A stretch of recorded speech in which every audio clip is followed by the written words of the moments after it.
Jiang Zhao's first reaction when he turned around was, "Did Shen Kai provoke you?" Yi Er seemed to have been hit by a stick. "I don't think he looked at you much at night." "What's wrong? Did he provoke you?" Jiang Zhao's tone was a little harsh. Shen Kai even praised her for being beautiful. Could it be that the hooligan molested her with his eyes? How dare he? What was going on recently? He had only been out for a few days, but he had attracted so many admirers. No. Yi Er thought to herself that she was looking for trouble when she had nothing to do. Her husband was now in a sensitive period. Mentioning men was provoking her. "I think he looks very cunning. He doesn't look like a gentleman like you." "Ah, honey, do you have to add the word, like, in front of a gentleman? It wouldn't be good if I didn't add it, right?" Yi Er felt that if she didn't add the word like, she would be letting herself and the people who had been tricked by Jiang Zhao. "Ah, good. Jiang Zhao laughed continuously. Yi Er relaxed a little. Since he was laughing so happily, he shouldn't cause trouble for her tonight, right? Was today's matter considered over? Why didn't he hide it? Isn't he afraid that people will say that he's a hooligan? Him? What's there to hide in front of me? It's not like I've known him for the first time." Jiang Zhao raised his hands and rested them on the back of his head. His eyes were looking at the complicated night lights in front of him. He was originally a hooligan from a wealthy family since he was young. He caused trouble everywhere. His father forced him to study law in order to instill the idea that hitting people is against the law in him.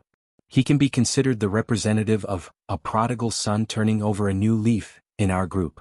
God, isn't this a scourge on society? No wonder Shen Kai didn't avoid the taboo when he spoke. He was a little arrogant. It turned out that it was a habit from when he was young. What scourge on society? Our group is all grown up, who still causes trouble everywhere like when we were young. It's not like we're brainless people for the rest of our lives. Jiang Zhao glanced at the woman who kept talking and was about to say something after she finished her sentence.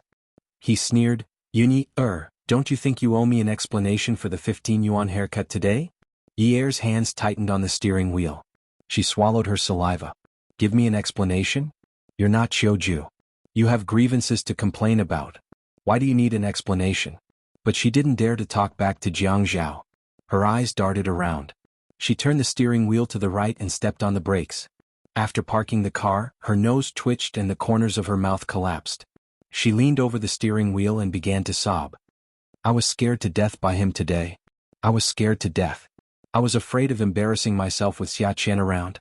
I didn't even dare to say that I was scared." Sob. Jiang Zhao raised his head. Jiang Zhao swore to himself that he would never pay attention to Yi Er's petty tricks again. He saw it clearly. It was a petty trick. "That's enough." Jiang Zhao couldn't keep a straight face at this time. His voice was deliberately cold. She probably missed the best time to quarrel. Many things happened in between, so she didn't have a chance to put the flint paper on the flint. That's why she ended up like this. Looking at her fake crying face, he knew he couldn't get angry. Yi Er refused to look up. Once she did, he knew she was faking it. "I don't want to go to school tomorrow. I don't want to go. I want to learn how to dance." Jiang Zhao sneered disdainfully. "You can cause so much trouble with a pile of papers. If you learn how to dance all day long, what trouble will you cause?" Jiang Zhao decided not to fall for Yi Er's tricks. She was getting more and more wild. She had gotten her way once or twice, but she used this method every time. Did she really think it would work? "If you cry again, I'll throw you out of the car." Yi Er leaned on the steering wheel and stopped crying. What did he mean? Did he hate her? In the past, when she threw tantrums, he would still coax her. Be good. Now he actually said he would throw her out of the car. She was his legal wife. Their marriage certificate was stamped with a steel seal. How dare he say he would throw her out of the car? Didn't he see who was sitting in the driver's seat? Who was the boss? So what if he was tall? So what if he was handsome? So what if his father was rich? So what if his father was powerful? So what if he had status and votes? Yi Er raised her head.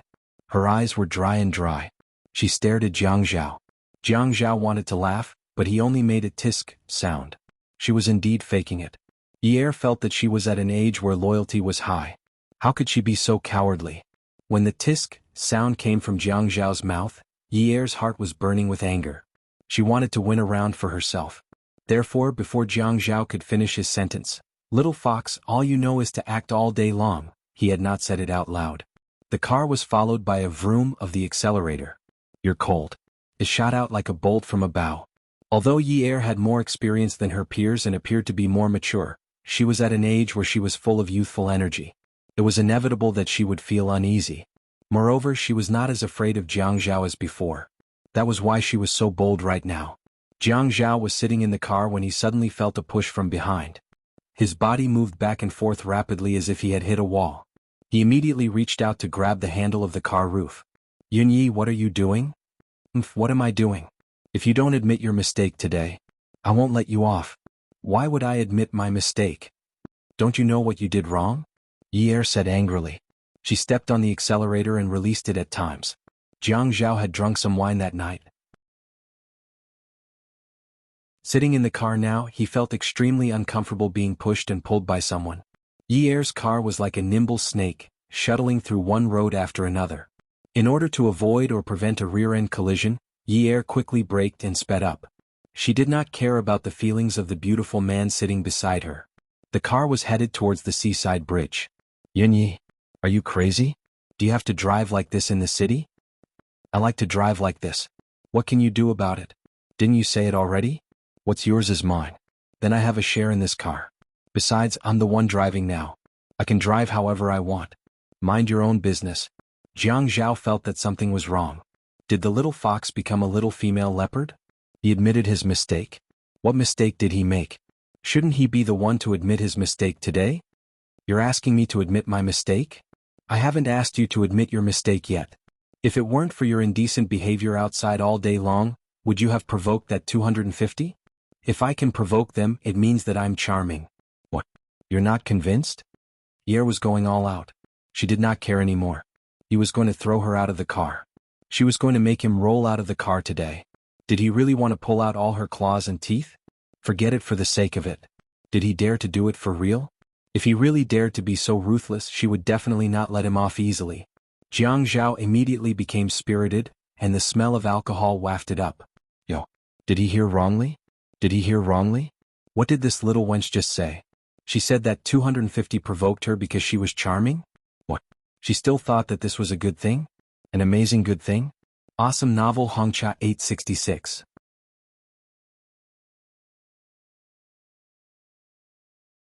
Chapter 561. Today it was 250, tomorrow it would be 350, and the day after tomorrow it would be 450. Even washing, cutting, and drying would develop into blow-drying and dyeing. Charm? Little wench, you still dare to say that today's matter is due to your charm? What? Of course, someone likes you when you go to a new place. You must be envious and jealous, right? You don't take me seriously, but others see me as rare? Who do you think you are? So what? You don't like me, but there are many people who like me. Hey. Jiang Zhao swallowed his saliva. Little wench, was she deliberately angering him? Yinyi, stop the car and pull over. You have to make it clear to me today. If you don't, you're not allowed to go back. No way. I won't stop. If you have the guts, jump out of the car if you have the guts. Yi-er drove the car onto the seaside bridge. It was winter now, so she couldn't roll down the car window to feel the cool breeze on the river like in summer. However, even if it was summer now, she wasn't in the mood. Logically speaking, Yi-er shouldn't have quarreled with Jiang Zhao at this time. After all, Jiang Zhao had drunk some baijiu at night and instinctively minded the fact that a man was close to her. At this time, he was easily provoked by her, and his anger soared to the sky. There was no way to stop him. He suddenly thought of his passion going down the drain. He then thought of how she was heartless and only knew how to use him. He then thought of how he was sincerely looking out for her good. All of a sudden he felt all kinds of unbalanced. Whether it was resentment, jealousy, or anger, with a hua sound, the flames of anger were pulled up high. What? You're asking me to jump out of the car? Yunyi, are you King trying to murder your husband? You can't wait for me to die. Isn't that right? Yi-er thought to herself. You still want to throw me out of the car. If you have the guts, then jump. Why are you asking so many questions? Good on you, Yunyi. You little fox grew up eating red crane's crown. You're so poisonous. Yi-er deliberately overtook and gave way to the car from time to time. The tempo of the speed change became faster and faster, especially when she saw Jiang Zhao frowning because of the uneven speed of the car. He looked like he was about to throw up. She felt even better. She no longer remembered that she should be concerned about her husband's health. At this moment she only wanted to take revenge. She wanted to take revenge on him for casually saying that he would abandon her. On the seaside bridge there was not much traffic, but the speed was very fast. After crossing the bridge and driving for a few more kilometers, they would be out of Sea City. Yair was wild. The rebellious nature that she had been hiding in her bones for a long time was completely unleashed tonight. She was fearless, unwelcoming, and unfathomable. What she had was the youthful vigor of an eye for an eye. She was about to turn 20 years old. In the season of winter, she should burn all of her personality until it was burning red. Only then would she be satisfied. On the speedometer on the highway, the needle on the speedometer went up by a tick. Jiang Zhao was furious. Yunyi, slow down. No reduction. Reduce. No reduction. Apologize to me. If you apologize to me, I'll reduce. Jiang Zhao did not know where he had gone wrong. His mind was in a mess because of the love affair between a man and a woman. At this moment they were like two stones in a cesspool. Both smelly and hard. Both of them were smelly and hard. Neither of them was willing to lower their heads. Although the man's voice was unusually furious, he still maintained his male chauvinism. His head was tilted up, and the veins on his forehead were throbbing. The words that came out of his mouth were like steel beams falling on a person, heavy and painful. Fine. If you have the guts, drive to 180. At this point there are trailers everywhere. If you crash into them and die, everything will be over. Yunyi, if you have the guts, then step on the gas pedal to the limit. Push it above 180, push it to 200. If you see any trailers, then crash into them. If you don't crash into them, you're a coward. Jiang Zhao had drunk, but Yair did not. When Yair provoked Jiang Zhao, he could make Jiang Zhao more and more confused, but Jiang Zhao's sword was fast enough and vicious enough to kill in one strike. He did not talk to you about whose fault it was. He also did not talk to you about what was wrong with you. He just told you to crash into them. If you see any cars, then crash into them. If you don't crash into them, then you're a coward. Coward? Coward? If you crash into them, even if you're not a coward, you'll only become a pile of meat. Yair, who was sober, slowly eased off the gas pedal. Coincidentally, there was a highway exit. He drove down the road, past the toll booth, and turned into Yang County. Yang County. She knew this place. The last time Jiang Zhao went on a business trip to Yang County, she had found out about it and followed him here. The car stopped by the roadside. Jiang Zhao rolled down the car window, but the wind did not help. He opened the car door, got out of the car, and squatted by the roadside to vomit.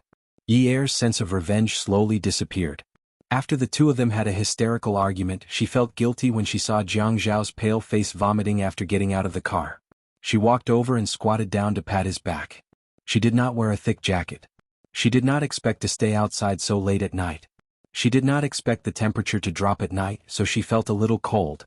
Jiang Zhao did not wear much either. He wore the same clothes he wore to work in the day. He wore a shirt and a suit with a sweater in the middle. As the cold wind blew, he felt even dizzier.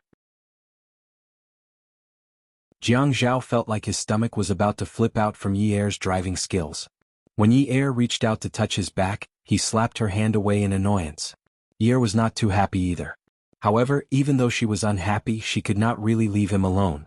She could not be like him, who casually said that he wanted to throw her out of the car. She took a few pieces of tissue from the car and bent down again. She tilted her head to look for his face. When she found his face, she stretched the tissue over and wiped the stain from the corner of his mouth. The man's features were well defined. His handsome brows were tightly knitted, expressing his poor condition. Jiang Zhao looked at Yair coldly from the corner of his eyes. The more he looked, the angrier he got. She actually dared to say that there were many people who liked her. Her hair was tied into a knot on the top of her head.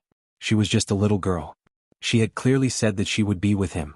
She had never worn colors like red or green. Now she was dressed up so young. Who was she trying to impress?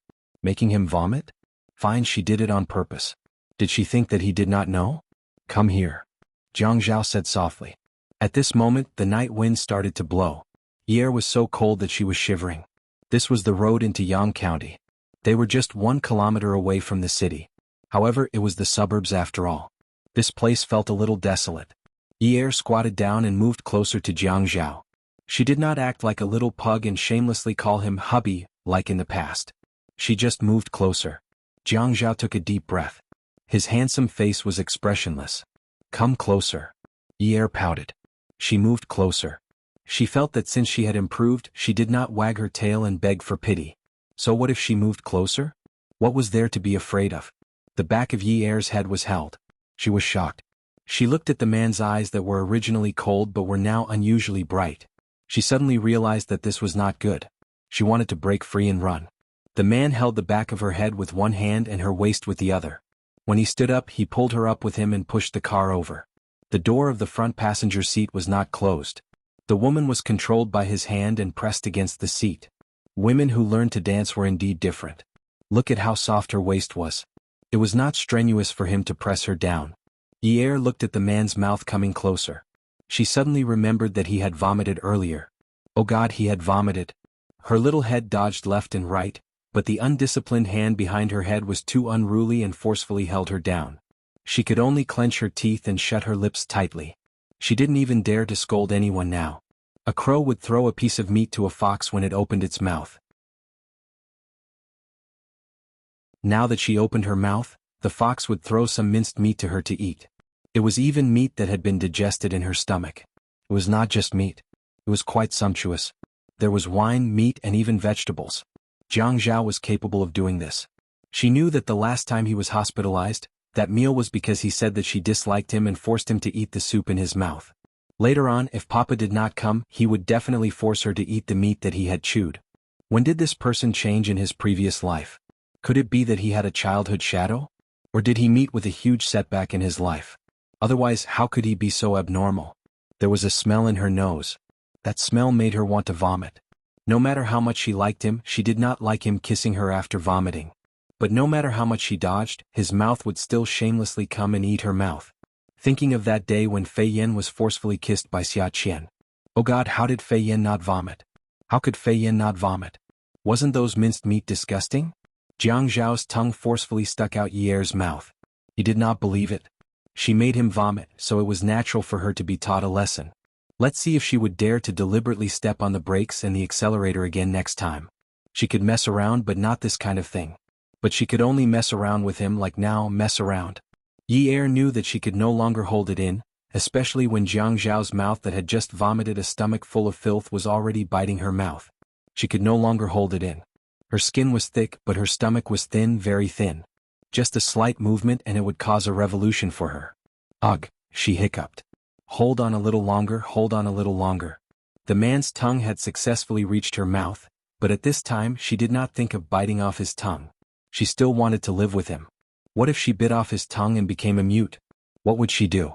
Taking a step back, if she did not become a mute, what would she do if she became a big tongue? In the future, when she called Yun Yi, she would call him Luan Yi Lu. When she called Gugu, she would call him Duo Duo. When she called Papa, she would call him Da Da. She was finished. How could she still be the deputy mayor? Once she stepped down, her family would not be settled. What should she do? No, she could not do that. Yi Er realized that she was a person who knew what was right and wrong. She knew how to analyze the situation. But when she finished analyzing the situation, she realized that the man's tongue had already entered her mouth. It was as if he had never kissed her before. How good would it be if he had brushed his teeth before? Ugh, she hiccuped again. She could not hold on any longer. Especially when she thought about her fate, which was completely different from Wu Ye's, the thin-skinned Mr. Stomach finally wanted to rebel. Yi Er had thought that no matter what, she would not admit defeat today. She must return the favor. So she used all her strength to grab the back of Jiang Zhao's head. She hiccuped for the third time. Ugh. When she hiccuped for the third time, Jiang Zhao suddenly felt something warm in his mouth. A lot of acidic liquid rushed into his mouth. Xia Qian could not argue with Shen Kai. But she had ways to deal with Qin Fian. She knew that Qin Fian was afraid that she would molest him. This was a fatal weakness. So, if she could not win against him, she would just stick to him and kiss him. He would definitely lose. Shen Kai was different. He was still fine when they were eating. But now, after they left Haiyu restaurant and got into the car, he was even more like a hooligan. If you dare to touch and kiss a hooligan like him, you can try it. Although her chest was not full, fine, it was a little flat. Fu Li Xingwu 799.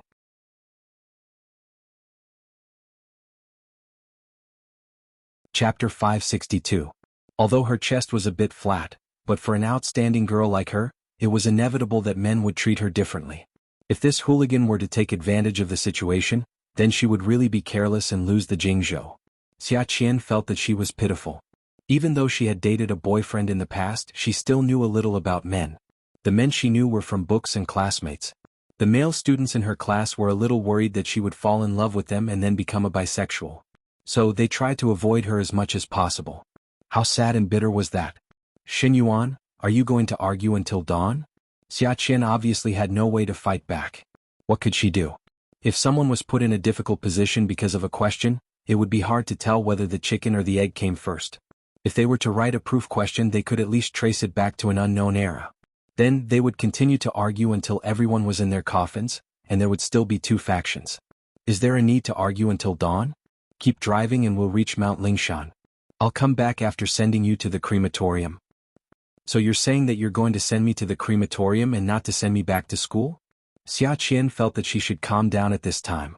This grandson wanted to argue with her. What did she learn? Media. The future top 10 best host, a rising star, sat in such a broken Audi and couldn't even win against a hooligan driving a broken Audi. How could she face the millions of viewers? How could she face the fans who had always supported her to success? It's okay. Let's go.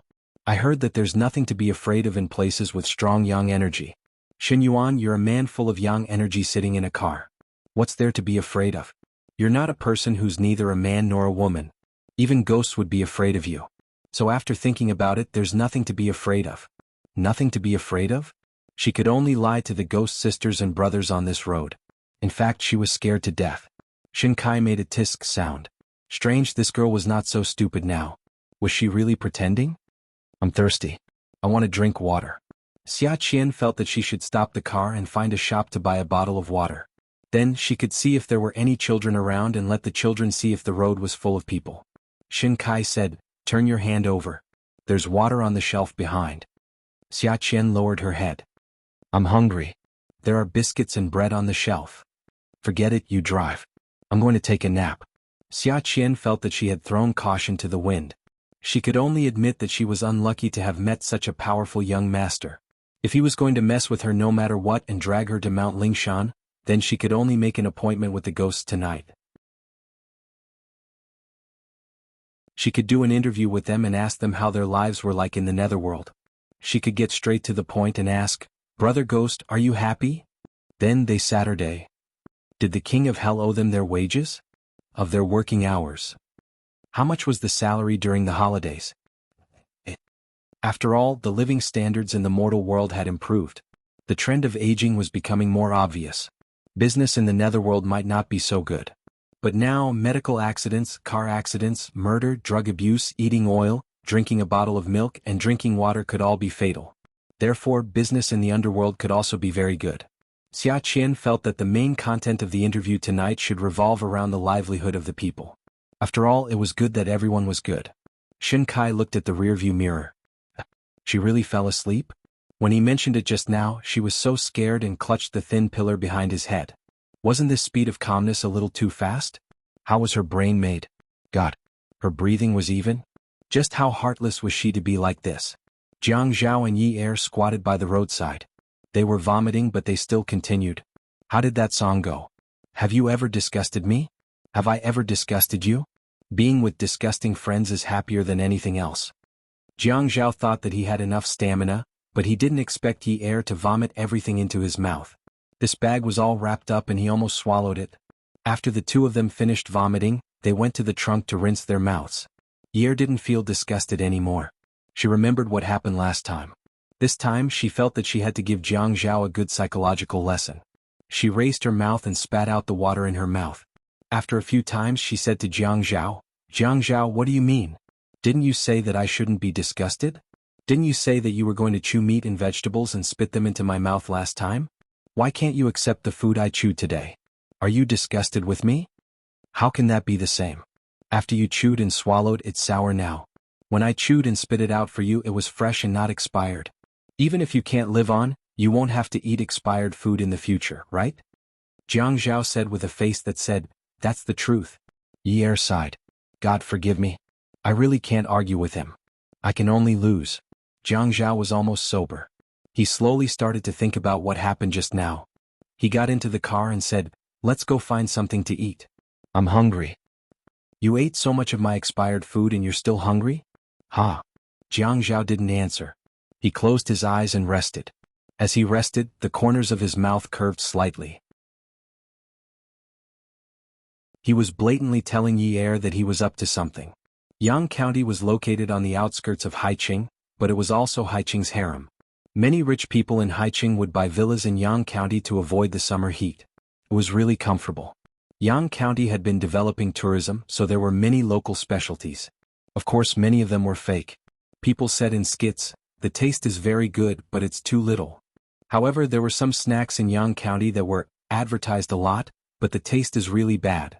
Almost all the tourist cities in the country had their own antique street. It was called Imitation Antique Street, and there were many snacks. Yi Er sat in front of a small square table with red lanterns hanging on the street like a festival. She looked around at the green bricks and gray tiles without much interest. She poked the glutinous rice cake in front of her with a thin skewer and looked at the barbecue in front of Jiang Zhao. She swallowed her saliva. She had chosen the glutinous rice cake herself. She had never eaten it before and wanted to try it. After trying it, she felt that it wasn't good and wanted to change. Jiang Zhao said, "Honey, you don't know how hard it is to earn money.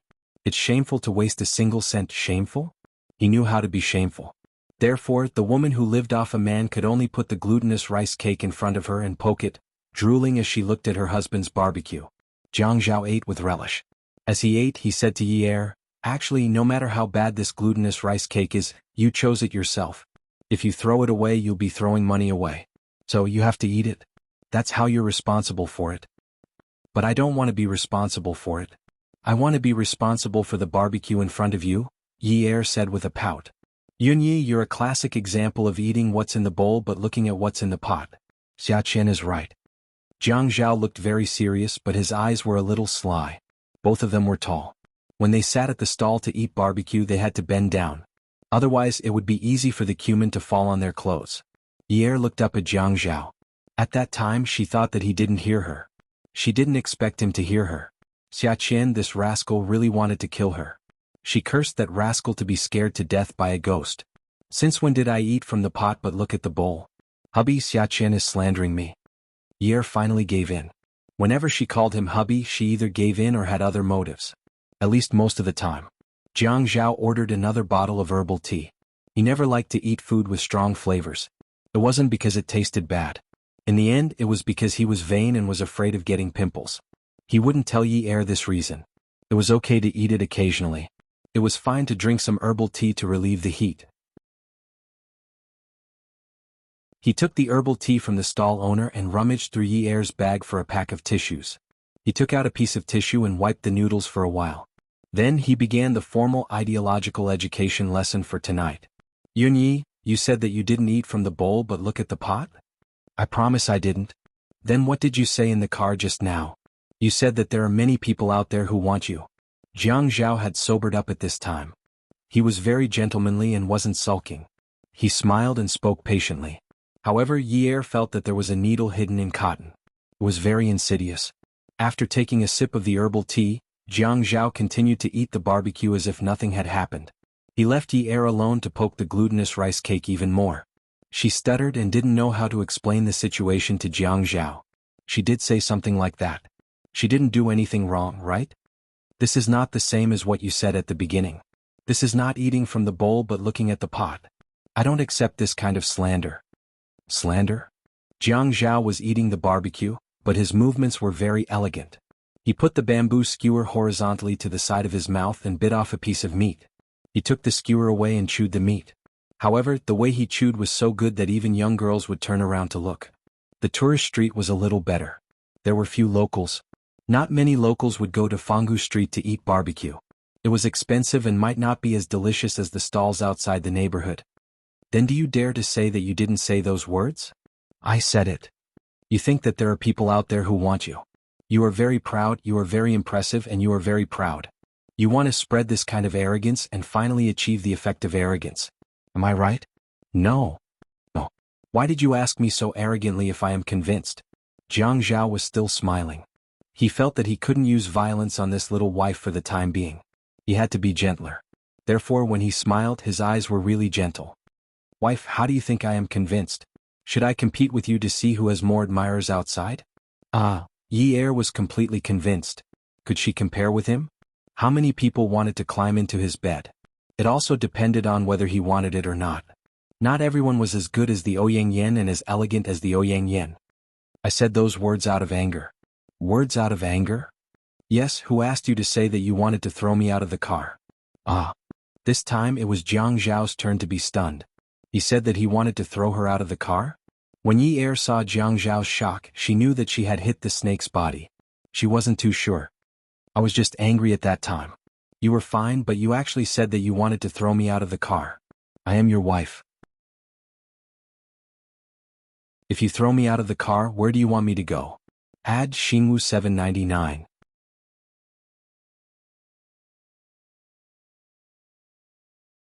Chapter 563. Yi Er's eyes reddened as she spoke. She lowered her head and continued to poke the glutinous rice cake. You drank and I kept asking you how you were. I was afraid that you would be upset, so I kept talking to you. In the end, you treated me like this. You threw me away just because you were unhappy. I'm not a stray cat. I have a marriage certificate.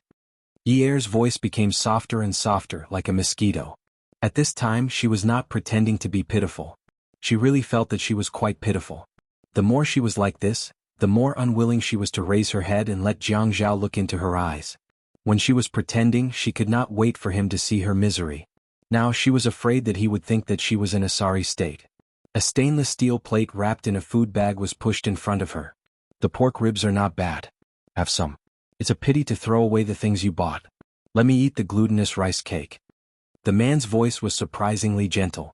Yi Er's nose twitched. She raised her head and happened to see her husband's handsome eyebrows and starry eyes. When he smiled, his eyes were filled with gentle moonlight. He did not apologize to her, nor did he say sorry. However, his actions had already said everything. Oh, I'm afraid you'll gain weight. It's better not to eat it. I'll buy you millet porridge later. It's lighter. The man dragged the stainless steel plate back and turned to the boss. Bill? Jiang Zhao. You bastard. Yi Er felt that her nose was sore for nothing. It was really for nothing. It was not worth it at all. Yi Er's scolding was reasonable because the man had just told her that it was shameful to waste a single cent. However, he threw the unfinished barbecue into the trash can beside him. He would not let her eat it even if he threw it into the trash can. This bastard. Yi Er kept sulking with Jiang Zhao. It was already late at night, especially in winter. There were fewer and fewer people outside. There were not many people. The traffic police had also gotten off work at this time. Jiang Zhao's smell of alcohol dissipated, so he drove himself and let Yi Er sit beside him. Yi Er was angry. She sat in the back and did not sit in the same row as Jiang Zhao. The car stopped at the Sheraton Hotel. Jiang Zhao got out of the car, opened Yi Er's door and pulled her out. As soon as they entered the hotel, Yi Er lowered his head. This was the place where she had taken off his clothes and taken photos of him. Jiang Zhao took the room card and held Yi Er's hand as they walked towards the elevator. Tonight, we'll stay in the room where we had sex last time. Yi Er had been sulking at first, but now he did not dare to be angry anymore. He laughed dryly and said, You're so vengeful. Not only that. I am the type to seek revenge for the smallest grievance. The elevator door opened with a ding sound. Jiang Zhao pulled Yi Er into the elevator and pressed 17 again. Yi Er frowned. The 17th floor of the Sheraton Hotel was not a guest room. At that time, in order to follow him, she had investigated the hotel he was staying at. The elevator door opened again, and when they came out they found that they were in the F&B department. Yi Er was very satisfied as he ate the Cantonese supper in front of him. Yi Er immediately put aside their previous grudges and expressed goodwill to Jiang Zhao.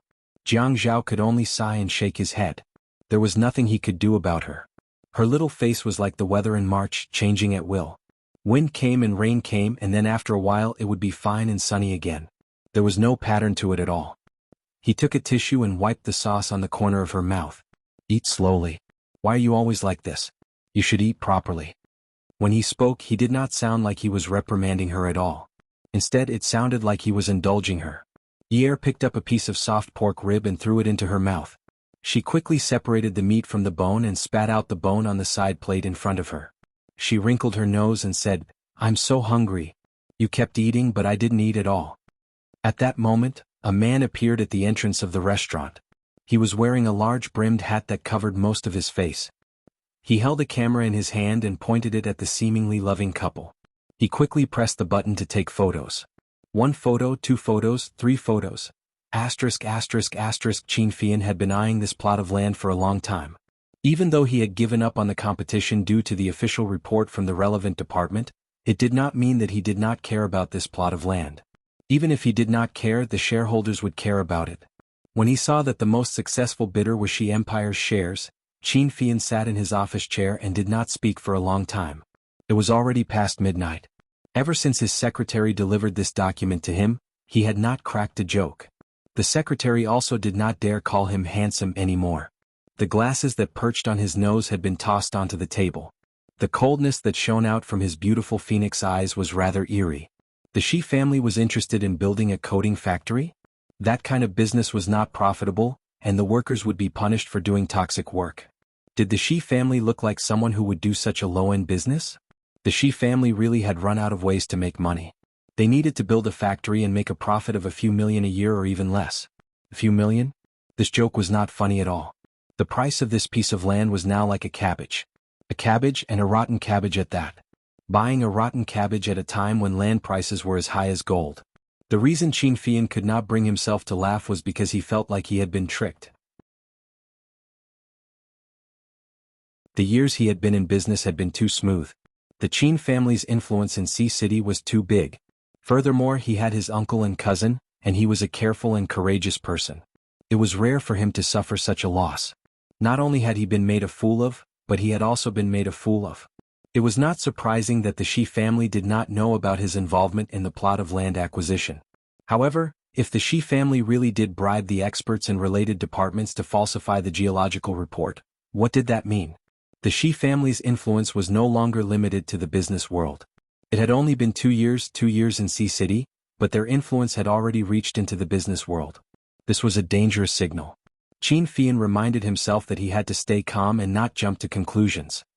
He propped himself up on the table and pressed the line of his secretary, who was also working overtime with him. "Beauty, come in for a moment." After a while, the secretary walked in. She stood in place and twisted her waist seductively. "Handsome, what can I do for you?" He put on his glasses with a smile.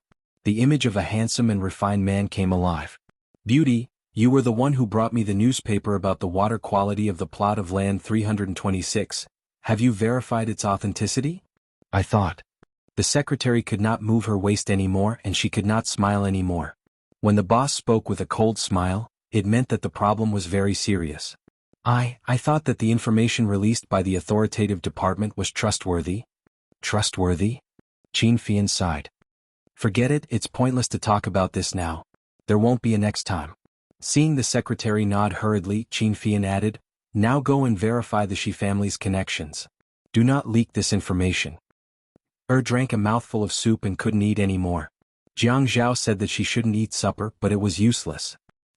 Persisted until she couldn't eat any more. Only then did she say, "I'm so full. I'm not eating anymore." Jiang Zhao called the waiter over to pay the bill. After the bill was paid, Jiang Zhao stood up. Ye walked up to him and held his arm. Jiang Zhao whispered into her ear, "You're so full. You'll need to digest it later." The man in the hat at the entrance put the card machine into his pocket and turned to leave. Ye was pressed down on the bed by Jiang Zhao. She placed her hands on his shoulders. "I'm so full, hubby. I'm so full. I can't do strenuous exercise after a meal. It's okay, I'll move, you won't? I didn't eat just now." Ye really felt like she was too full to exercise. "You should wake up after a nap." Jiang Zhao slowly pulled Ye's clothes. He pulled them open and tossed them off the bed one by one. "Little fox, tell me, how did you take off my clothes?" Ye felt like there was nothing to hide now. Yes. "Jingling and I did it together. You were too heavy. I did it alone." Ye looked at Jiang Zhao's face that was getting more and more tense. She closed her eyes and said in one breath, "I couldn't take it off alone. You were sleeping too soundly." He was not sleeping soundly, he was probably drugged too hard. "Did Jingling touch me too?" Jiang Zhao frowned. He had actually been touched by 2 women at the same time. He was not meat placed in a stall in the market. "I didn't touch you. I just accidentally touched you." "Accidentally?" "Yes. For example, when I was unbuttoning my shirt, or when I was taking off my sleeves with one hand, or when I was trying to pose for you. I was careless. Yi smiled embarrassedly, trying to avoid Jiang Zhao's eyes. Then what does it mean when you're careless? The man's voice was slow and slow. When you're taking photos, she won't touch you. Do I need you to teach me? If she can reach out and touch me when I'm taking photos, she'll be awesome. Jiang Zhao thought about those photos and his eyes flashed. Then he sighed. Yunyi, to make up for the hurt you caused to my heart. Now that he thought about it, wasn't it hurt? She had stripped him naked at that time, so why couldn't she have any other thoughts? How could she just take a photo and leave? She even helped him put on his clothes before leaving. How embarrassing was that for him? She should look at him, his body, and then fantasize about him, wait for him to slowly wake up, and then, in any case, it wasn't the first time she was so pure. She was always looking down on his charm. When Yi heard this, he knew it was over. There was no good outcome if the past was brought up again. Forcing her? She was just short of succeeding in forcing her to do so. However, when such a matter was brought up, it was not pleasant. Who would be willing to be plotted against? Moreover, it was a man like him. Stuttered as she asked, How can you make it up to me? Wanted to move away. She was really uncomfortable being pressed down. Hey, let's recreate the scene. Yi's eyes lit up. He looked at the face in front of him with a lewd smile. Bastard. What did he say? Recreate the scene? It's so late, the woman objected. It's a holiday tomorrow. Sijie has his father with him. We've already called him a few times. Don't worry, we can sleep in tomorrow, the man insisted. Yi found many excuses, but they were all rejected. I'm very full now. I really don't want to move. I'll let you move if you're full. Digest it. I'm so sleepy now. I want to sleep. But I'm not sleepy now. Husband and wife have to advance and retreat together. You can't leave me alone to dream. This sentence moved Yi. Hence, under the man's almost pure guidance, Yi began to recreate the scene. She opened the room card and entered the room sneakily. Then, she stood by the bed and bent down to take off the clothes of the man who was pretending to be a dead pig. She complained a little, Hubby, even if the scene is recreated, you don't have to be so heavy. After all, I'm alone now. Jingling helped me at that time. Awesome novel. Songshu 566.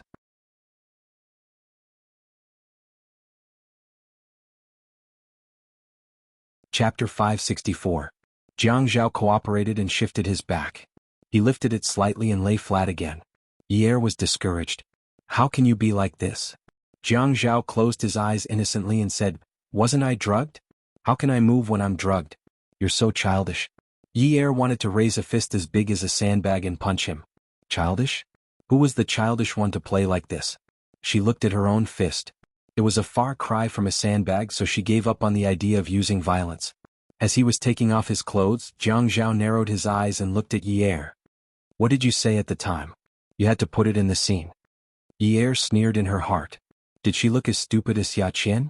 Why would she find herself such a job? We didn't say anything at the time. Jiang Zhao opened his eyes, but he was still lying on the bed with his clothes on. There was a rare childishness in his eyes. You didn't say anything? That's impossible. You're too irresponsible. You're still trying to lie to me at a time like this. Can't you satisfy my curiosity?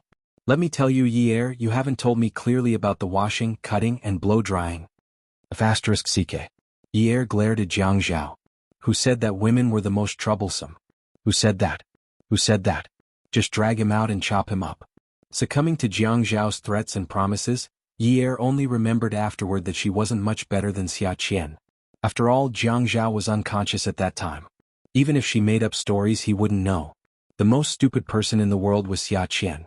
She was the second most stupid person. If she claimed to be the third most stupid person, no one would dare to claim to be the second most stupid person. Hence, even though she was the second most stupid person, she had one more stupid person than Xia Qian. She was so stupid. As she unbuttoned her shirt, she started to focus on the couple scene. After unbuttoning the first button, she said in detail, Ling Ling, help me. My hands are shaking. I can't undo it. She imagined that Zheng Ling would pull her away the moment he came up to her. She lowered her voice slightly and pretended to be Zheng Ling. Go away. Look at you. Handsome man. Don't you know what handsome man is? You're so slow in taking off a handsome man's clothes, what a good-for-nothing. At the time, Yi Er heard Zheng Ling's provocation and quickly chased Zheng Ling away. He said stubbornly, Okay, I'll do it. He's almost 30 years old and you're calling him a handsome man? What kind of taste do you have? Zheng Ling fiddled with the camera and began to press the shutter at the side. After pressing a picture, he looked at the display screen and adjusted the parameters according to the light source in the room. Men have 31 flowers. Don't you know? Yi Er undid all the buckles for Jiang Zhao and called for Zheng Ling. Come and help me remove it. It's too heavy. It's as heavy as a pig. Zheng Ling put the camera at the end of the bed and worked with Yi Er, who had already climbed onto the bed to push Jiang Zhao, to take off his shirt. Pig? Have you ever seen such a strong pig? Is a pig's meat so tight? Is a pig so handsome? Handsome? He's just an old man. What's so handsome about him? Jiang Zhao took off his shirt and left his pants on. Anyway, he could use this angle to shoot, so he wasn't afraid. Yi Er took off his clothes and threw them on the floor one by one. He crossed his arms over his chest and trembled a little. He didn't dare to stick close to Jiang Zhao's body. Zheng Ling reprimanded, Yi Er, cooperate a little. Aren't I being quite cooperative? Cooperative my ass. Have you ever seen a woman cover her chest with her hands while rolling around in bed? Be more invested. You have to think about how to sleep with such a handsome man under your body. Besides, he's such a big shot. If you sleep with him, you'll have profited. I did want to sleep with him, but it's a pity that I drugged him with the wrong drug. I shouldn't have drugged him with hallucinogens. I should have drugged him with a stronger aphrodisiac. Since it's a knockout drug, then do everything you can to knock him out. Don't show any mercy. If I was the one drugged today, the possibility of a drugged rape case would be much higher. Even if I wanted to drug him now, he's lying there like this. I don't have the tools to do it. After saying that, Yi Er tugged at his and Jiang Zhao's pants and smiled helplessly. Yi Er had not finished reenacting the scene, but Jiang Zhao's eyes were closed. He was already upset. She actually said that she couldn't bring herself to call him a handsome man. He called him a handsome man, and she even despised him for having no taste? Not to mention that she even said that he looked like a pig. She even said that he was handsome my ass. She actually said that he was an old man. He was so angry. But when she simulated the scene where she took off her clothes and pressed herself against his body, and even posed in all kinds of ecstasy positions, his anger disappeared and his desire was ignited. If he didn't ignite at this time, he really wouldn't be a man. Who could stand such a nosebleed scene? The woman on top of him was half naked and pressed against him. Her hair was loose, and with every movement, her hair swept over his body. It swept over him like a flint rubbing against his body. It was so uncomfortable. When her soft chest pressed against him, it was even more uncomfortable. Yi Er's reenactment reached the point where he was pooping his pants. There was no way to continue the simulation because in the past, he was drugged and didn't have the tools to do it. Now, he had the tools ready, valiant and spirited, ready to be rescued by her from his pants at any time. When he was flipped over, his head was dizzy. Honey, what kind of man isn't an old man? As he asked, he removed the pants that Yi Er was still wearing. At this time, Yi Er finally got rid of his mind. His mind was clear. He was too crazy just now, and it was too late to save himself now. Hubby, this kind of man isn't an old man. Is that so? Then who's the one who looks like a pig? After removing Yi Er's pants, he started to remove his own pants. No, isn't Zhu Beiji the brilliant pig the trend now? You don't know that in the hearts of all the women in the country, men like Zhu Beiji are no longer popular. Tang Sanzang is even less popular. That's true. Otherwise, why would you think of doing something as interesting as drugging me with an aphrodisiac? When the man barged in, Yi Er wasn't fully prepared because he had been carefully thinking of how to avoid punishment. Jiang Zhao went through a lot of trouble and explained to Yi Er, who asked you not to drug me this time but to drug me with an aphrodisiac? When Xia Qian woke up, the sky was already bright. She rubbed her eyes and sat up. Her entire back and neck were extremely uncomfortable. She stretched, yawned, and twisted her neck vigorously. As expected, you're not a lady. Shin Kai looked at the rearview mirror and said with disdain. Xia Qian didn't grow up in a rich family. In her opinion, she didn't need to care about other people's comfort. She could stretch without caring about her image as soon as she woke up. If she was on a big and soft bed, she would have to kick her legs to feel comfortable. She could yawn with her mouth wide open, and she could twist her neck around as if she wanted to fight with someone one-on-one. However, these actions were not something the daughters of wealthy families would do. They were reserved and knew etiquette. Even when they yawned, the sound was very soft. They gently opened their mouths, covered their mouths with their small hands, and let out a soft "heh." Even if they stretched, they would not make it seem like they were going to war. But Shin Kai didn't take those rules seriously since he was young. He was attracted to gangsters and wanted to be free and unrestrained. Perhaps it was because his friends were more loyal and had strong habits in the underworld, so he liked a woman like Ouyang Yen. He felt that she was not bad, completely different from his group of friends. At this moment, Xia Qian was like a very silly girl in his eyes. "You're a lady. I'm not stopping you." Xia Qian looked out of the window. "Lingshan? Have the ghosts all dispersed?" Shin Kai smiled. "Yes, you're too heavy. I couldn't drag you out of the car when you fell asleep last night. You can get out of the car now. I'm driving back." "What did you say? You're leaving me alone on the mountain? What about tonight?" When Shin Kai smiled, the corners of his mouth were slanted, and he didn't hide his naughtiness. "Then beg me. If you beg me, I'll take you down the mountain. I beg you." Xia Qian leaned her upper body in the front seat and leaned her face in front of Shin Kai. Shin Kai felt bored. He thought that she was a girl with a strong personality. It was not challenging at all. He started the car. Xia Qian was sent back to school. She tried hard to remember if she had communicated with ghosts last night. She couldn't remember and went back to sleep. The weekend was supposed to be very relaxing, but Shin Kai didn't. He returned to the procuratorate and called Ouyang Yen to ask her to go back to work in the institute. Ouyang Yen arrived at the office very quickly. Her work attitude had always been highly evaluated in the institute. Shin Kai knew that Ouyang Yen was an ambitious woman. She was very career-oriented. When she did something, she wanted to make some achievements in that field. For example, when she was studying, she wanted to be the best among everyone. When she was working, she wanted to be the best in everything. Ouyang Yen also knew that Shin Kai was a man who separated work and personal matters very clearly. It was one thing that he liked to take advantage of her through words, but he could also take advantage of her while working. He was such a person. He had been like this since university. Other people were scoundrels, but he was a hooligan. Because scoundrels only knew how to deny, but hooligans knew how to be ruthless. After pouring a cup of tea for Ouyang Yen, Shin Kai raised his hand and made a pleased gesture. Ouyang Yen sat down opposite him, separated by a desk. This time he didn't take advantage of her. Shin Kai went straight to the point. "Inspector O, didn't I tell you about Yin Hongwei? Why are you still so stubborn?" Ouyang Yen tightened her grip on the cup, and the light in her beautiful eyes flickered. "What do you mean?" "That day at the Sea Moon restaurant, I thought I made it very clear to you. Several big things about Yin Hongwei are related to your family Ouyang. Is Jiangzhao so good? You want to get in touch with the family Ouyang and also make Yun Yi and Jiangzhao fall out? I don't understand what you're talking about." Ouyang Yen slammed the cup on the desk and stood up. "Shin Kai, you don't have to worry about my affairs. Ouyang Yen, you're too selfish." Shin Kai was undoubtedly disappointed. In his eyes, a woman like Ouyang Yen was synonymous with intelligence. How could she be unable to pick up and let go of emotional problems? Selfish? Ouyang Yen looked at Shin Kai. Others said that there were people who were both good and evil. This man was only serious when he was scolding people. Just like now, from the moment he opened the door, he started scolding people. When the last sentence came to a conclusion, he was still scolding people. "This annoying man, I don't understand what you're talking about Yin Hongwei. You're really a nosy and annoying person. Come and see." Songshu 566.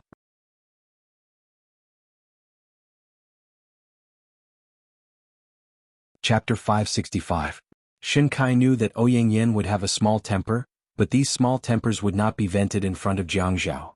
Jiangzhao liked women who were as gentle as water, and all the alumni of High University knew that. However, he, Shin Kai, had the ability to make Ouyang Yen so angry that her face turned red, her words were incoherent, and her words were vicious. This was what he was most proud of. How many people had seen Ouyang Yen get angry? He had seen it before. He smiled contemptuously. "You don't understand. As a child of a wealthy family, you don't even know how to protect your own family. What do you know?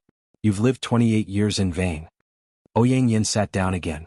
"I'm looking for Yun Hongwei's loopholes, but it has nothing to do with our family Ouyang. I won't be so stupid as to put my family Ouyang in danger." Shin Kai threw the information that he had prepared in front of Ouyang Yen. "Then what's with these things? Even the details of the loan from your uncle are written clearly." Ouyang Yen opened the portfolio that Shin Kai threw in front of her and took out a stack of A4 paper. The more she looked at it, the more her hands trembled. Her beautiful eyes were filled with panic and fear. How could this be? I really don't know. Ouyang Yen was not stupid. Even if she wanted to topple Yun Hongwei and make Yun Yi hate Jiang Zhao, it would be best for the two of them to go their separate ways. This was what she wanted, but not at the expense of anyone in the family Ouyang. No one would be stubborn enough to lose the entire family because of a man. It wasn't you? It wasn't me. Shin Kai. Ouyang Yan's shoulders trembled when she exhaled. Am I that brainless in your eyes? Then forget it. Fortunately, I found out about this matter and suppressed it first. You go back first. If you have nothing to do, don't cause trouble for the Yun family. It won't do you any good. Speaking of this, Ouyang Yan was a little depressed. What exactly does Jiang Zhao want? How long has Yun Hongwei been on medical parole for? If he continues to act so recklessly, sooner or later, Yun Yi will make him unable to turn over a new leaf. You can't figure out what he's thinking. He must have his own methods. His chess moves every day. Yun Hongwei should be fine by the beginning of spring. Impossible. Shin Kai felt that there was no need to tell Ouyang Yan some of the things he knew. It was meaningless to use these things to make the beauty smile. Alright, you go back first. I'll follow up on this matter. I don't even know if it was Yun Hongwei who offended someone, or if it was your family Ouyang who offended someone. Ouyang Yan left the procuratorate. The Yun family was indeed a scourge. She returned to the apartment in the north of the city. Nothing in the house had changed. She watered the flowers on the balcony every day. Her life had no beginning or end. A few years ago she didn't feel anything, but now she felt more and more lonely. She didn't know why she was rushing all day long. There wasn't even anyone to accompany her. He said he would wait for her. When she left, he said he would wait for her to come back. That was why she was so assured of him. She had always been assured of him. Others said that she was a lady. She was very gentle, but everyone also knew that she was the strongest. She didn't cry easily, but ever since she found out that he was going to get married, she loved to cry. Actually, she felt that he had changed the moment she came back. He didn't take the initiative to hug her or kiss her. He didn't fulfill his promise. If he really waited, when she came back, he should have carried her and called her Yun Yun, very intimately. He still called her Yun Yun, now, and his voice was very soft. It was just that there was no passion anymore. But her passion was still there. Yi was so annoyed by the phone that she wanted to hit her head. She had a terrible headache. Just as she moved, a pair of large hands pressed down on her waist. Then she was strangled and couldn't move.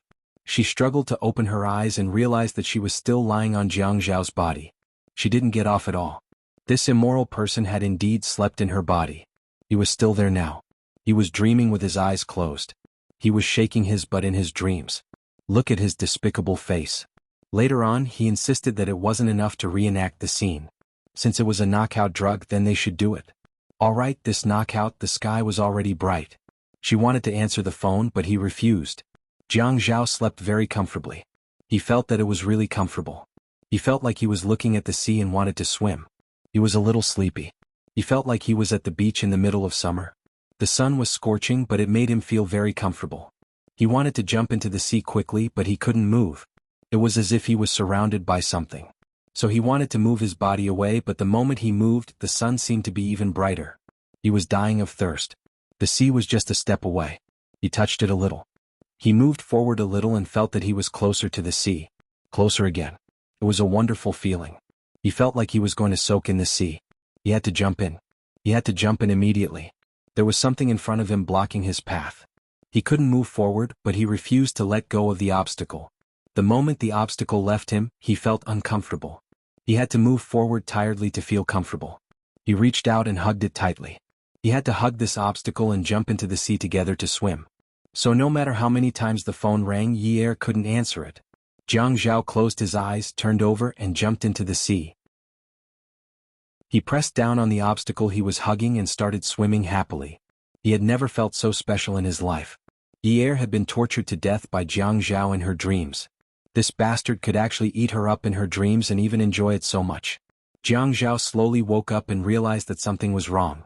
No wonder it felt so special. This swimming spot was indeed a little different. So he continued swimming until the end. Yi waited for Jiang Zhao to finish. She took a shower and then picked up the phone to call back. The woman who picked up the phone said in a familiar and gentle voice, "Yi, it's Mom." Yi didn't take the initiative to call Zhou. She was used to it. She also told herself that her mother was doing well and not to disturb her. If she did, she would say that she wanted Si Jie to accompany her. She was still young and could totally have another child with her current man. But her father would never remarry in this lifetime. She knew that. She had asked, "Dad, shall I introduce you to a partner?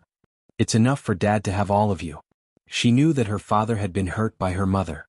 The woman he loved so much betrayed him without any mercy. They didn't even put on an act, so how could he not be hurt? Her mother wasn't hurt and had someone to dote on her. She didn't need children like her father did. Mom. Yi Er glanced at Jiang Zhao and then walked to the window. She drew the curtains and pushed the window open. After staying in the air-conditioned room for a long time, it felt very dry. At this moment, the cold air suddenly rushed in. Although it made people shiver, it also made them feel energized. The sky outside was still foggy and cold. When Yi Er called out, "Mom," she saw a white cloud that she exhaled. She exhaled silently again. This cloud was a little bigger. "Yi Er, Mom misses you." Yi Er walked to the window that she hadn't pushed open. As if she was bored, she exhaled the white cloud from her heart and lungs onto the glass. A large cloud of fog condensed on the glass. Yi Er's fingers were slender and fair. When her index finger landed on the cloud of fog, she slowly wrote, "Mom." When she finished writing the word, the cloud of fog wasn't big enough. She exhaled another cloud of fog and wrote another word, "Mom." When tears rolled down her face, she didn't cry. She smiled and said, "Mom, I miss you too." She knew that her mother wanted to see her because of Si Jie. This wasn't the first time she had called her. She missed her and thought about Si Jie. She wanted to persuade her to let Si Jie go. Her mother didn't know that although she loved Si Jie as much as her life, she would also get jealous. She would also feel sad because of her mother's favoritism. When she was young, she had never thought about whether her father was nicer to Si Jie or to her. Si Jie could get whatever she wanted and she could get whatever she wanted too. Because her father said that Yi Er and Si Jie were both her father's flesh and blood. Actually, Si Jie was also her mother's flesh and blood. It was just that she didn't know what she was to her mother. Jolie sobbed softly. "Yi Er, come out and see Mom. Let's talk about Si Jie, okay?" Yi Er felt the man's broad and reassuring hand on her shoulder. She massaged her temples and turned her head to look at the man who was wiping her tears with a tissue. The corners of her mouth trembled slightly. Jiang Zhao looked at Yi Er's eyes that were filled with tears. With a gentle blink, the big bag of tears burst out and flowed all over her face. He held her head and lowered his head to kiss her forehead. Then he moved his mouth to her other ear that wasn't pressed against the phone. His voice was low and soft so it wouldn't spread outside of her ear. It could only pass through her ear canal, enter her eardrum and flow into her heart. "Mrs. Jiang, I'm sorry. I forgot to give you a morning kiss today. I'll make it up to you now," he comforted her by saying, "Good morning, my wife. Every day I'll say good morning to you. We'll always be like this. It will be like this again and again, year after year, forever." She didn't have to worry about anything else. "You have me. You still have me." The woman reached out and grabbed the man's shirt. They hadn't put on their jackets yet. She felt that she was originally shivering from the cold, but because of the warm current flowing into her heart, she felt warm all over. She rested her forehead on his chest. She had leaned there for the whole night. When she was exhausted and sore all over, she would always lean on his chest and lie on his chest. "Mom, you cannot talk about Si Jie. If you don't talk about Si Jie, I'll go and see you." Yi Er couldn't give in. Si Jie's matter wasn't up to her. Forget it. However, they all treated her as an iron man, a steel man, a saint who wouldn't fall. They all felt that she could make any decision because she had endured such a tough 2 years. No matter how tough it was, she still had to comfort her father and take care of her younger brother. She even took care of her younger brother until he grew up quite a bit. He didn't go astray, his grades were excellent and he was still a little gentleman. Every one of them felt that Yunyi was a very capable girl. She wasn't even 20 years old, but she was so capable. How worthy of learning from her. She must have a lot of extraordinary abilities. She must be very intelligent. Therefore they all felt that everything had to start with her. As long as they could get past her, everything would be easy. She knew that her mother thought this way. But her mother didn't know that regardless of whether she was willing or not, her father would never agree to give up Si Jie because Si Jie looked so much like her mother. Therefore her mother had bet on the wrong person. In her mother's eyes, the daughter of a saint who was omnipotent was actually useless. Everything that she had today wasn't real ability that she had painstakingly cultivated step by step. It was only because she had gotten into a man's bed that she was lucky. This man was a good man, that's all. Without this man, Yunyi would still be that poor Yunyi. Her father would still be in prison, and her younger brother could only go to an ordinary boarding school. Come and see.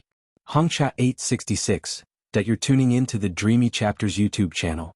We're so grateful for your support, and don't forget to subscribe to join us on this incredible journey through captivating stories.